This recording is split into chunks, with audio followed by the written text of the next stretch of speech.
தனிப்பட்ட ஒரு விவகாரத்தை நம்ம எடுத்து பேசுகிறதே முதல்ல அசிங்கம்னு நினைக்கிறேன். என்னை பொறுத்தளவுக்கு பொலிட்டிக்கல் டொமைனில் இதெல்லாம் பேச வேண்டிய அவசியம் இருக்குதான்னு கேட்டிங்கன்னா இல்லவே இல்லை.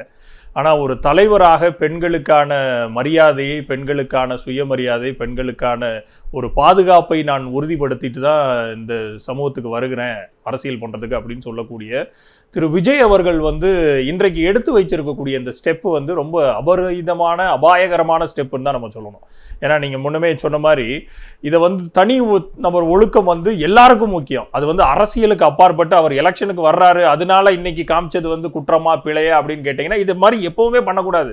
25 வருஷ காலமாக உங்க கூட குடும்பம் நடத்தி உங்களுக்கு 2 பிள்ளைகளை பெற்று அந்த பிள்ளைகளும் பதின்மை பருவத்தை அடைஞ்சு அதுகளும் கல்யாண வயசுக்கு ஒரு பிள்ளைகளை வைத்துக்கொண்டு 50 வயசு நெருங்குற 50 வயசை தாண்டின ஒரு மனிதர் தான் தாய் தகப்பனை ஓரந்தள்ளி விட்டு, தான் கெட்டின பொண்டாட்டியை ஓரந்தள்ளி விட்டு, தான் பெத்து வளர்த்த பிள்ளைகளை ஓரந்தள்ளி விட்டு ஒரு இவ்வளவு பெரிய ஒரு அசிங்கமான ஒரு செயல்களை பண்றது தமிழ்நாட்டு மக்களுக்குன்னு எப்பவுமே ஒரு எமோஷனல் வேல்யூஸ் ஒன்று இருக்குது.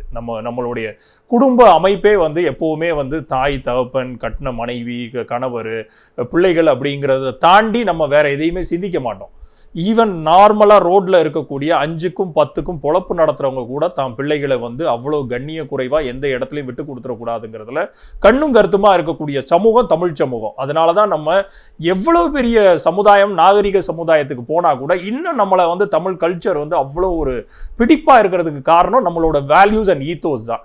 இந்த ஒரு விஷயத்தை மட்டுமே தமிழக மக்கள் ஏற்றுக்கொள்வாங்க அப்படின்னு கேட்டிங்கன்னா இதற்கு பல்வேறு உதாரணங்களை சொல்லுவாங்க. ஏன் அந்த தலைவர் பண்ணலையா, இந்த தலைவர் பண்ணலையா? நான் கூட ஒரு வீடியோ பார்த்தேன், ஒரு பெண்ணு சொல்லுது, அவ கிடக்கிறா அந்த 25 வருஷம் வாழ்ன அந்த பெண்மணியை பார்த்து அவர்களுடைய கட்சியில வெர்ச்சுவல் வாரியர்ஸாக இருக்கக்கூடிய இந்த என்ன சொல்றது, அது களங்கம் தான் சொல்றேன். இவர்களை வெர்ச்சுவல் வாரியர்ஸ் இவர் வேணா அடைமொழி வச்சுக்கலாம்.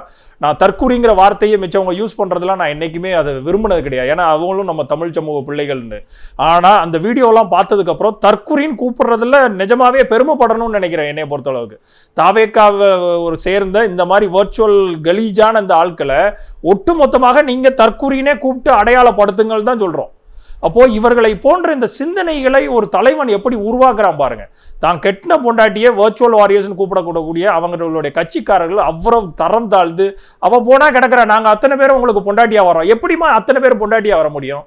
அப்போ தமிழ்நாட்டினுடைய ஒரு மரபு சார்ந்த ஒரு அறத்தின் சார்ந்து நிற்கக்கூடிய ஒரு பிள்ளைகளை எவ்வளவு ஒரு கேவலமான ஒரு பொசிஷனிங்ல ஒரு தலைவர் வைக்கிறான்னு பாருங்க. அப்போ இவ்வளவு பெரிய அராஜகம் இந்த தமிழ் சமூகத்தில் நடக்கும் போது கூட அந்த தலைவன் வாயே திறக்கல. சரி, நீ வாயை திறக்கல, நீ எப்பவுமே வாயை திறந்தது கிடையாது. நீ உன்னைய பார்க்க வர்ற ஆட்கள் அத்தனை பேரும் விழுந்து ரோட்ல இறக்கும் போது கூட நீ வாயை திறக்க மாட்ட, ஒரு இரங்கல் அறிக்கையை கொடுக்க மாட்ட அப்படின்னா நீ என்ன விதமான மூர்க்கத்தனமான ஒரு மனுஷங்கிறத தமிழ் சமூகம் பார்த்து கொண்டே தான் இருக்கு. சைலண்டா பார்த்துக்கிட்டு இருக்கிறாங்க. இதை ஓட்டா மாறுமா, அதான் அது எல்லாமே அவர்கள் தமிழ் சமூகத்தினுடைய தமிழ் பிள்ளைகளும் சரி தமிழ் குடும்பத்தார்களுக்கும் எப்போ ஓட்டு போட போடணுமோ அது யாருக்கு போடணும், எது சார்ந்து போடணும், கொள்கை சார்ந்து போடணுமா இல்ல மதம் ஜாதி சார்ந்து போடணுமாங்கிற தெளிவான ஒரு அரசியல் சித்தாந்த புரிதல் இருக்கிறதுனால தான் இந்த நிமிஷம் வரைக்கும் பாரதிய ஜனதா கட்சியோ சங்கிகளோ இன்னும் போராட வேண்டி இருக்குது. அவர்களால் மதத்துல 80,000 கோயில்களுக்கு மேல இருக்கக்கூடிய தமிழ்நாட்டில் இன்னும் மத அரசியல் பண்ணி மதத்து சார்பா இருக்கக்கூடிய மக்களை பிரித்து ஓட்ட வாங்க முடியல. ஏன் வாங்க முடியல? அப்போ நம்மளுடைய கல்ச்சர் ஒன்று, நம்மளுடைய பேஸ் வேற மாதிரி அறம் சார்ந்து சிந்திக்கக்கூடிய மக்கள்கிட்ட நீ ஒரு கல்ட் ஃபாலோவர்ஸை கொண்டு போற. இன்னைக்கு அதற்கு நேர் ஒரு எக்ஸாக்டா பீக் ஆஃப் த மவுண்டன் மாதிரி மலையினுடைய உச்சில எப்படி ஒரு நிற்கும் போது ஒரு சிலிர்ப்பு இருக்கும், அது மாதிரி அவர் சிலிர்த்து கொண்டு நிற்கிறார். யாரு கூட? தான் மனைவி அப்ளிகேஷன் ஃபைல் பண்ணிட்டாங்க, அதுக்கு உண்மையா தப்பா தவறா வீட்டுக்குள்ள என்ன நடந்துச்சுங்க அந்த டைசெக்ஷன்ஸ்குள்ள நம்ம போறது. ஆதி குற்றச்சாட்டு உண்மைங்கிறது 21ல இருந்து பல்வேறு சூழ்நிலைகள்ல எல்லா சமூக ஊடகத்திலையும் இருக்கத்தான் செய்யுது. அவருடைய மனைவி தனியாக இருக்கிறார், அவர்களுடைய பிள்ளைகளுடைய கான்வெகேஷன்ஸ்க்கு அவர் போறதில்லை, அதே மாதிரி அவர் தாய் தகப்பனை தனியாக வச்சிருக்காங்கிறது இது பொது சமூகத்தில் இருக்கக்கூடிய விஷயம்தான். இன்றைக்கு அப்ளிகேஷன் ஃபைல் பண்ணனால மட்டுமே திரு விஜய் பொது சமூகத்தில் அம்பலப்பட்டு நிற்கிறார் அப்படிங்கிறது இல்லை. கெட்டாலும் மேன்மக்களேன்னு ஒரு விஷயம் இருக்குது. திருமதி சங்கீதா விஜய் அவர்கள் உள்ளபடி இப்போது வரைக்கும் அவர் சங்கீதா விஜய் தான். டிவோர்ஸை ஃபைல் பண்ணி அது கிராண்ட் ஆகிற வரைக்கும் வச்சுக்கோங்க.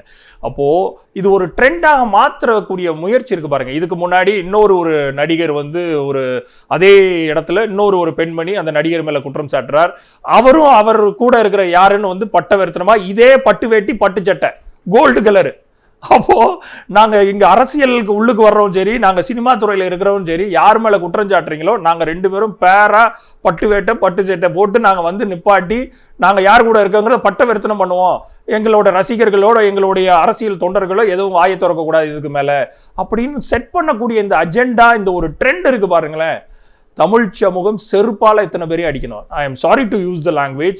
ஒட்டுமொத்தமாக 25 வருட காலமாக கண்ணியமாக வாழ்ந்த ஒரு பெண்மணிக்கு நீங்க கொடுக்குற ஒரு அநாகரிகத்தினுடைய உச்சமான பதில் இது. இதுல வந்து நீ வந்து பெரிய ஆம்பளை, நீ வந்து ஒரு ஸ்டேட்மெண்ட்டை நான் கொடுக்குறேன்னா, உன்ன மாதிரி ஒரு கலீஜான ஒரு ஆளை, உன்ன மாதிரி ஒரு கழுசடையான ஆளை, தமிழ் சமூகத்தினுடைய பெண்கள் ரொம்ப மோசமான மனநிலைமை உள்ளவங்க எப்பவுமே. அவர்களுக்கு வந்து இந்த மாதிரி ஒரு சீட்டிங்க, இந்த மாதிரி ஒரு கேவலமான உச்சத்தில் யார் வீட்டிலையாச்சும் ஏன் தாய் உட்பட, என் தங்கை உட்பட ஒட்டுமொத்தமாக வீட்டில் இருக்கிற பெண்மணி, அவருடைய கணவர் வேற ஒருத்தர் கூட இருக்கிறார், அவரை வந்து பட்டவர்த்தனமாக பப்ளிக் முன்னாடி கொண்டு வந்துட்டு இவங்களை த்ரெட்டன் பண்ணுறாங்க அப்படின்னா எந்த பெண்மணி அலோவ் பண்ணுவாங்க? என் தாய் அலோவ் பண்ண மாட்டாங்க, செருப்பால் அடிப்பாங்க. என் தகப்பர் அப்படி ஒன்று பண்ணியிருந்தாருன்னா, என் தங்கை என் மச்சான் அப்படி பண்ணியிருந்தாலும் செருப்பால் அடிப்பாங்க. அப்போ அவ்வளவு கண்ணியமான இந்த தமிழ் சமூகத்துக்குள்ள இப்பேற்பட்ட ஒரு அநாகரிகமான செயலை செய்து அதற்கு நான் வந்து என் மனைவிக்கு ஒரு ஸ்டேட்மெண்ட்டை கொடுக்குறேன், அவ எப்படி ஒட்டுமொத்தமாக அந்த 14 பக்கத்தில் ஃபைல் பண்ண மாதிரி ஓகே நாங்கள் இந்த நடிகை பேரெல்லாம் நான் சொல்றது இல்லை அப்படின்னு சொன்னா கூட நான் சொல்லி காமிக்கிறேன், ஏன் உலகத்தில் நான் சொன்னா யார் என்னைய கேட்க போறா அப்படிங்கிற அந்த ஒரு தலைவனாக நீ வந்துட்டு பண்ற பாத்தீங்களா, அதை தமிழ் சமூகம் கண்டிப்பாக சீரியஸான அக்கௌண்ட்டுக்கு எடுக்கும். இதை வந்து யாருமே பண்ணக்கூடாது. அது பொது வாழ்க்கையில் இருக்கிறவனோ பொது வாழ்க்கையில் இல்லையோ, even though infidelity is not a crime அப்படின்னா கூட, ஆனால் இதுக்கு ஃப்ரேம் ஒர்க் கிடையாது. இல்லீகல் அஃபேர்ஸ் வந்து இல்லிசிட்டான அஃபேர்ஸுக்கு உங்களுக்கு வந்து ஒட்டுமொத்தமாக நீங்கள் வந்து சட்டத்தின்படி நீங்கள் விடுதலை பண்ணுறீங்க அப்படிங்கிறத நம்ம ஆர்டிக்கிள் வந்து தெளிவாக இப்போ காமிச்சிருக்குது. Illicit affair is not a crime, but அறம்னு ஒன்று இருக்குது. சாப்பாட்டை வந்து வலது கையில் சாப்பிடணுங்கிறது ஒரு ப்ராக்டிஸ், ஒரு பேசிக் எட்டிகேட். நான் இடது கையால் தான் சாப்பிடுவேங்கும் போது அவனை ஒன்றும் பண்ண முடியாது இல்லையா? இடது கையால் தான் சாப்பிடுவேங்கிறவன் அவன் அப்படித்தான். அப்போ அவன்கிட்ட இருந்து வலது கையால் சாப்பிட்றவன் தூரம் நினைக்கணும். அப்போது தமிழ் சமூகம், தமிழ் பெண்மணிகள் இடது கையால் தான் நான் ஒரு டீல் பண்ணுவேன், என் குடும்பத்தை இடது கையால் மட்டும்தான் நான் இவங்களை அத்தனை பேரையும், திருமதி சங்கீதாவை, என் பிள்ளைகள் 2 பேரை, எங்கள் அப்பா அம்மாவை இடது கையால் தான் பண்ணுவேன். ஆனால் யாரை நான் வேற மாதிரி டீல் பண்ணுமோ அவங்கள நான் வலது கையால் அரவணைப்பேன் அப்படிங்கிறது இந்த இடத்துல எந்த பெண்மணியும் நம்மளுக்கு புரியுது. பட்டு வேட்டை பட்டு செட்டை கட்டி ஒன்றா வந்த பெண்மணியை நான் வலது கையால் தான் அரவணைப்பேன் அப்படின்னா ஒட்டுமொத்த தமிழ் சமூகம் இதற்கு ஒரு சரியான பதிலடியை கொடுக்கும். அதுல மோஸ்ட்லி தமிழ் சமூகத்தினுடைய பெண்கள் இதற்கான விடையை கண்டிப்பாக, ஒவ்வொரு வீட்லையும் விஜய் இருக்கிறாருங்கிறல்ல, அந்த விஜயையும் சேர்த்து தமிழ் சமூகம் இனிமேல் செருப்பால் அடிச்சு திருத்தம். இவனையா நீ வந்து ஒட்டுமொத்த தலைவராக ஏற்றிருக்க போறன்ட்டு அதை பொறுத்து இருந்து இந்த தமிழ் சமூகம் பார்க்கணும். அதுக்கான ரிசல்ட்டை கண்டிப்பாக 2026 மட்டும் இல்லை, தேர்தலுக்கு அப்பாற்பட்டு ஒரு தலைவனாக விஜய் வந்து இனிமேலும் அவர் அம்பலப்பட்டு போய் நிற்கிறார். இனிமேலும் அவர் தலைவருங்கிற தகுதியை வந்து இழந்துட்டார் அப்படிங்கிறதா இந்த ஒரு விஷயத்து மூலியமா நம்ம பார்க்கணும். ஆனால் நான் முன்னமே சொன்ன மாதிரி தான், தனிப்பட்ட ஒருத்தனுடைய வாழ்க்கைக்குள்ள நம்ம போய் டீப்பா டைவ் பண்ண வேண்டிய தேவையில்லை.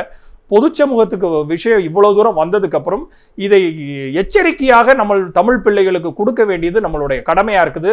அதனால இந்த டாபிக்கை நம்ம இந்த சமயத்தில் பேச வேண்டியது அறமாவும் இருக்கு ஃபீல் பண்றேன். நான் நம்ம வீட்டில் ஒரு சின்ன ஒரு குழந்தையிலிருந்து பெரிய தாய் தகப்பன் வரைக்கும் யார் ஏதாவது ஒரு விஷயத்துல ஒரு சங்கடப்பட்டு நின்னா கூட ஒட்டுமொத்தமாக குடும்பமாக அவர்களுக்கு வந்து அந்த விஷயங்கள் வந்து இருக்குது இல்லையா, அதற்கான ரெஸ்பான்ஸ் நம்ம கொடுக்கறது, அதற்கான அந்த ஃபேமிலி வேல்யூஸ்னு ஒன்று இருக்கிறத வந்து என்றைக்குமே நாம் விட்டு கொடுக்க மாட்டோம்.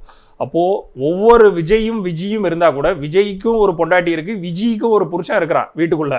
அப்போ என் வீட்டில் இருக்கிற ஒவ்வொரு வீட்லையும் விஜய் இருக்கிறதுக்காக நீ பண்ற எல்லா கலுசடத்தனத்துக்கும் எல்லா வீட்லையும் அப்ரூவ் பண்ணுவாங்க, உன்னை அக்செப்ட் பண்ணுவாங்கன்னு நினைக்கிறதே ஒரு சைக்கோத்தனமான விஷயம். நான் எது வேணாலும் பண்ணுவேன், ஏன்னா நான் பொது சமூகத்தில் நான் உங்களை வந்து நடித்து உங்களை குதூகலிக்க வச்சிருக்கிறேன், அதனால நான் வந்து பொது சமூகத்தில் வந்துட்டு எதை வேணாலும் நான் பண்ணுவேன், அதை எல்லாத்தையும் நீங்கள் ஃபாலோ பண்ணணும்னா அடிமுட்டாளா இருக்கிறவன் உன்னை ஃபாலோ பண்ணுவான். இந்த தற்குறின்னு சொல்றோம்ல, அந்த தற்குறியிலே ஒரு சில பெர்சன்டேஜ் இருக்குது. இந்த பொண்ணு மணி மாதிரி இந்த ஒரு பொண்ணு சொல்லுச்சுல, யாரா வேணாலும் விட்டுட்டு வா, நான் இருக்கிறேன், அத்தனை பேர் நாங்கள் உங்களுக்கு பொண்டாட்டியா இருப்போம்ட்டு, அந்த மாதிரி ஒரு சில தற்குறிகள் வேணா அவர் பண்றதை அக்செப்ட் பண்ணுவாங்க. மிச்ச வீட்டுக்குள்ள இருக்கக்கூடிய தமிழ் சமூகத்தினுடைய பெண்மணிகளோ இல்லை ஆண்களோ வந்து குடும்பத்தினுடைய வேல்யூஸ் தெரிஞ்ச ஆட்கள், கட்டின பொண்டாட்டியை வந்து என்னைக்கும் நம்மளை நம்பி வந்தவங்கள, நம்மளுக்கு நம்பி வந்த கணவரை வந்து இல்லிசிட்டான அஃபேர், ஈவன் தோ நான் திருப்பி சொல்றேன், illicit affair is not a கிரைம்னா கூட அறம் சார்ந்து அதை போகக்கூடாது, அறம் சார்ந்து நம்மளுக்கு ஒருத்தனுக்கு ஒருத்தி அப்படிங்கிற அந்த ஃபார்முலாக்குள்ள ஃப்ரேம் ஒர்க்குள்ள கட்டமைச்சு வந்திருக்குது அந்த வரலாறு. அப்போது அதில் இருந்து மீறி ஒரு தகாத உறவுக்குள்ளே போகும்போது அட்லீஸ்ட் கொஞ்சமாச்சும் ஒரு பேசிக்கான ஒரு பயம் இருக்கணும். அந்த பயம் கூட இல்லாமல் நான் பொது சமூகத்துக்கு வேறு விதமான ஒரு விஷயத்தை காமிப்பேன் அப்படின்னா, அதே வீட்டுக்குள்ளே இருக்கிற விஜய்க்கோ தனது கணவரும் மனைவியும் அதை பண்ணுனானா ஏற்றுக்க முடியுமா? முடியாது. அப்போது அவன் வீட்டுக்குள்ளே இருக்கிற பிள்ளைகள் அதை பார்த்து தன்னுடைய தகப்பனை பார்த்து தன்னுடைய தாயை பார்த்து இந்த மாதிரி இல்லிசிட்டான உறவுகள் நம்மளும் வச்சுக்கலாம் அப்படின்னு வந்தோம்னா ஒட்டுமொத்தமாக அந்த சிஸ்டமே வந்து கொலாப்ஸ் ஆயிடுது. மேரேஜுங்கிற ஒரு இன்ஸ்டிடியூஷனே கொலாப்ஸ் ஆயிடுது. இதைத்தான் அட்வொகேட் பண்ணுறார், இதைத்தான் வந்து ஒட்டுமொத்த தமிழ் சமூகத்துக்கு பண்ணுறாரு அப்படின்னா விஜய் ரசிகர்களும் இதை வந்து எதிர்த்து பேச வேண்டியது காலத்தினுடைய சூழ்நிலை. இடது கையால் இவரை புறந்தள்ள வேண்டியது ஒட்டுமொத்த தமிழ் சமூகத்தினுடைய சிந்தனையாக இருக்கணுங்கிறது என்னை போன்றவர்களோட பார்வை இதில்.